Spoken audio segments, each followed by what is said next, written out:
Hello, welcome to my channel. My name is Nyadagmaya. So happy that you clicked this video. Today I'm going to be talking about what it feels like and my experience being lactose intolerant in South Sudan. It's been a journey and a half, and I thought I'll just share it with some of you, and particularly maybe those who are having the same and they live here.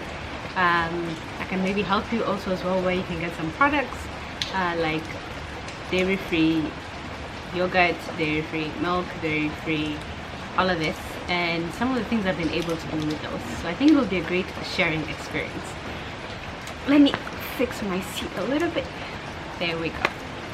So I've been lactose intolerant since 2014, so that is about 8 years now. Wow, I didn't realize how long that has been. About 8 years now, and I think at this point I've just learned to live with it, and I've learned how to find alternatives that work for me, and then also a lot of research online has helped me maneuver up until this point. So just a bit of a backstory. I was still in the university when I realized that I had lactose intolerance. This was, I think, about 2014. I was still living in Kenya at the time, so I think my experience was a little bit easier than it is right now, or if I was to find out living in South Sudan, because there really aren't that many resources that can help someone who is in that situation know what to do and how to maneuver it and how to actually know if they have an intolerance. And I say that because even with mine, there was no official diagnosis, because I went to a couple of clinics and they told me that they don't have an actual test that will diagnose lactose intolerance, so you kind of just have to do the trial and error and see how that works out for you.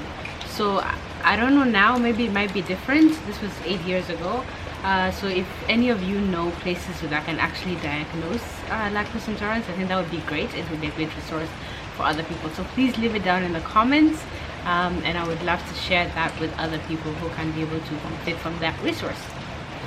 So here comes 2014. I'm having symptoms of, like, every time I have dairy, I get like stomach ache, I have a rash, and then also I just feel like my skin is not normal in a way, right? It almost feels like bumpy. It's almost how you'd feel like having pimples on your face, but then now it was on my skin, mainly on my hands. So that was my first experience, and of course I have been a lover of milk and yogurt for a very long time, and then ice cream as well, so I would take them constantly, and so coming later on to now realize I have an intolerance was just kind of like a blow to me. It was like, how am I going to leave all these products that I love so much, that I've been taking for a very long time? And so that happened, and then I was like, okay, fine. I kind of researched online, couldn't find much, and then went to the clinics, couldn't find much, and so that's when I decided that let me try this trial and error method.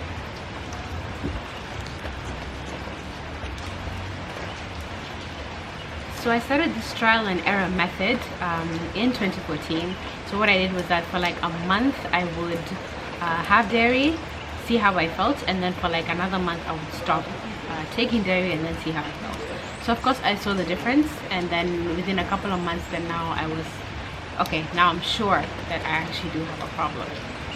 Yeah, and so I had to change my diet like 160.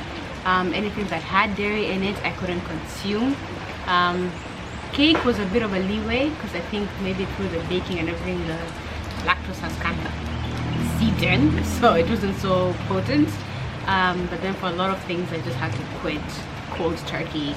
Did not have a choice, did not have an option to make that happen. So of course later on, then now I started discovering things like plant-based milks, soy milk, almond milk, oat milk. Those have been my best friends for the past 8 years, and those are the things that I have been counting on and depending on when it comes to things like my coffee, milk recipes. I've had to like switch it in, and then you also kind of discover which one works with what, because like, for example, the consistency of soy milk and the consistency of almond milk are not the same. Almond is a lot lighter than soy, so sometimes it is not wise to just automatically think because it's plant-based that's what you should use. So you have to be like actually very intentional about doing the research and figuring out what works for what. So I moved to South Sudan permanently in 2018, and then now I had to adjust from the get-go again to living without all of that, and also living in a society where we are highly dependent on dairy and meat in our diets. It was a bit of a struggle, and I couldn't really find people who had the same issue as me, so I couldn't find a place of community to kind of like caucus or, you know, get to talk about these things and kind of have a little bit of feedback from them as to how the experience has been and how they have been able to find alternatives. So I'm actually glad that I can be that voice right now for others. Yeah, so 2018, 2019, I just stayed away from all these things. I think about 2019, 2020 is when now I started intentionally looking for products. Now, so some of the products you can find around is plant-based milk. That is almond, soy, and oats. You can find yogurt in the spirit of coconut milk. And then ice cream, unfortunately, has not yet arrived. It hasn't reached South Sudan yet, so there's no ice cream for us, unfortunately. And then what other? Yeah, and then you can find derivatives of coconut. For example, you can get coconut powder, coconut cream, which you can use, of course, instead of dairy cream, and coconut milk. You can also find that. Those are usually a lot cheaper. Now that's another thing, the price. Now pricing is a big thing, and it's also one of the things that really devastates me, because for what I'm paying for regular milk, I cannot pay for lactose-free milk, because this one, of course, is a lot more expensive, and I think also the market is very low. I usually get soy milk for about between 1,000 pounds and up to about 2,500 pounds, it depending on the brand, right? So there's brands like V-Soy, there's this one that I think is from Indonesia that I love. I'm forgetting the name. They have like a strawberry version, chocolate version, original, sweetened. If I remember, I'll put that in. And then also Saudia, which is the milk company. They do have a soy version, so that is also available in stores. And then the supermarket at Juba Mall actually is becoming one of my favorite supermarkets because they have so many things. I'm also seeing that they're bringing Kirkland, and Kirkland, I believe, is American because I've been seeing it on YouTube. So Kirkland almond, and then there's the almond breeze. I forgot the company that does almond breeze, so I've seen those two at the supermarket at Juba Mall, so you can get that there. Yeah, so that's more with the milk. With the yogurt, Bio, which is a Kenyan company, they do make yogurts with coconut milk, and I usually buy those at Phoenicia. Phoenicia is located on Airport Ministries, Kololo Road. We need to figure out what that road is called. It's like 3 different things at the same point. So just kind of like Ministries, Phoenicia is opposite the Ministries compound. They call it Ministries Road, Kololo, depending on who you ask. So at Phoenicia you can get coconut milk in different flavors: original, pineapple, mango, and tropical. And they retail for about 900 pounds for that small one. Yeah, so the experience so far has definitely not been the greatest at the beginning, because of course there was not that many resources and there was not that much knowledge on what lactose intolerance is, and I think now when more and more is starting to change, so I'm excited for that, and I'm excited that finally we can just kind of start having community, and then we can be able to help each other out when it comes to